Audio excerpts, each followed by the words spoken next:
RTE प्रवेश आम्ही मूळ कठोरा ग्रामपंचायतीतील रहिवासी असून आरटीई प्रवेश परीक्षा याच्यामध्ये आमच्या पाल्यांचा नंबर लागलेला होता, वेटिंगमध्ये होतो. परंतु गावातील काही 33 लोकांनी 30 ते 33 लोकांनी बोगस करारनामे करून प्रवेश मिळवला होता. त्या संदर्भात आम्ही माननीय मुख्य कार्यकारी अधिकारी, शिक्षण अधिकारी यांना बऱ्याच तक्रारी दिल्या होत्या, पण अद्यापपर्यंत कुठलीच कारवाई होत नव्हती. त्या अनुषंगाने आज आम्ही इथे हजर असता माननीय मुख्य कार्यकारी अधिकारी यांच्याही बाब निदर्शनात आणून दिली की यामध्ये पंचायत समिती भातकुली यांनी जो चौकशी अहवाल सादर केला त्याच्यामध्ये 22 बोगस भाडे करार यांना प्रवेश रद्द करण्यात आला. तो अहवाल आम्ही कायम ठेवा अशी मागणी आम्ही माननीय मुख्य कार्यकारी अधिकारी यांना केलेली आहे. त्या अनुषंगानं कारवाई करावी जेणेकरून गावातील सर्व नागरिकांच्या पाल्यांना हा प्रवेश मिळेल, यासाठी ही आमचे निवेदन देण्यासाठी आम्ही इथे उपस्थित होतो. यामध्ये कसं आहे, जर शासन निर्णय जो आलेला आहे त्याच्यामध्ये 1 किलोमीटरची अट होती. त्याच्यामुळे काय झालं की आजूबाजूच्या अमरावतीच्या परिसरातील प्रतिष्ठित नागरिकांनी गावातील करारनामे, बोगस करारनामे फक्त ॲडमिशन घेण्यासाठी केलेले असून त्याच्यामध्ये भयंकर खूप साऱ्या प्रमाणामध्ये ॲग्रीमेंट झालेले. त्याच्यामुळे आम्ही त्याच्यामधून वंचित राहिलो आणि RTI 2009चा जो ॲक्ट म्हणते स्थानिक पाल्यांना त्याच्यामध्ये प्राधान्याने नियुक्ती देण्यात यावी, परंतु आम्हाला तसं झालं नाही. आमच्यावर हा अन्याय आहे.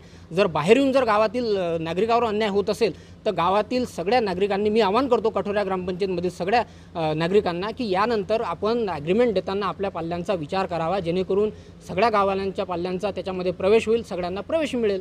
मी हे सगळ्यांना आवाहन करतो. 30 विद्यार्थ्यांना, बाहेरील 30 विद्यार्थ्यांना हा प्रवेश 36 विद्यार्थ्यांना प्रवेश निश्चित करण्यात आला.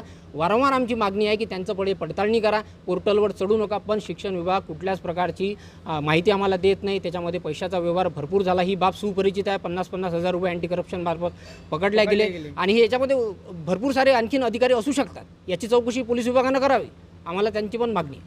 आमरण उपोषण आम्ही मुख्य कार्यकारी अधिकारी यांच्या दालनाबाहेर आम्ही करूया. 2009मध्ये RTI अंतर्गत विद्यार्थ्यांना जे आर्थिकदृष्ट्या जे सक्षम नाही आहेत, जे पालकवर्ग आपल्या विद्यार्थ्यांना इंग्लिश मिडियममध्ये टाकू शकत नाही, नामांकित शाळेत टाकू शकत नाही, अशा विद्यार्थ्यांसाठी शासनाने RTI राईट टू एज्युकेशन ही एक योजना चालू केली. त्या योजनेअंतर्गत शेकडो विद्यार्थी, गरीब पाल्याचे विद्यार्थी हे शिकतात. परंतु कठोरा बुद्रुक अंतर्गत मिनिमम 4-5 शाळा येतात. त्याच्यामध्ये ही टोमणी शाळा प्रतिष्ठित शाळा आहे. त्या शाळेमध्ये कठोरा बुद्रुकमधील गावातील विद्यार्थ्यांचं कधीही ॲडमिशन होत नाही, म्हणजे कोणत्याही पोराचं ॲडमिशन होत नाही. उलट बाहेर गावामध्ये राहणारे, अमरावती शहराबाजूनं राहणारे, अमरावतीमधील प्रतिष्ठित नागरिक ज्यांचा इन्कम मिनिमम वर्षाला कमसे कम 1-1 कोटीचं इन्कम आहे त्या व्यक्तीचं, त्या मुलाची ॲडमिशन त्या शाळेमध्ये केली जाते. परंतु स्थानिक एखाद्या गरीब विद्यार्थ्यांचं, गरीब मुलाचं ॲडमिशन त्या शाळेत केलं जात नाही. म्हणजे विषय असा आहे का या जिल्हा मुख्य कार्यकारी अधिकारी, शिक्षण विभाग असेल किंवा BLO ऑफिस असेल, यामार्फत जो शिक्षणाचा जो भ्रष्टाचार सुरू केलेला आहे, म्हणजे एखाद्या गरीब विद्यार्थ्याची ॲडमिशन विकणे, गरीब विद्यार्थ्याला शिक्षणापासून वंचित ठेवणे, हा पराक्रम शिक्षण विभागाने सुरू केलेला आहे. त्यामुळे आज आम्ही मुख्य कार्यकारी अधिकारी यांना आम्ही निवेदन दिलेलं आहे आणि निवेदन आम्ही सरळ म्हटलेलं आहे का भातकुली पंचायत समितीने 22 जे बोगस लोक होते, ज्यांनी करारनामा करून ज्यांनी ॲडमिशन मिळवल्या, प्रवेश मिळवला, त्या रद्द करण्यात याव्या असं 22 लोकांचं ते जाहीरनाम्यामध्ये प्रसिद्ध करण्यात आलं. परंतु तो अहवाल अजूनपर्यंत प्रसिद्ध झाला नाही किंवा ते ॲडमिशन कॅन्सल केल्याने त्या कॅन्सल करण्यात याव्या.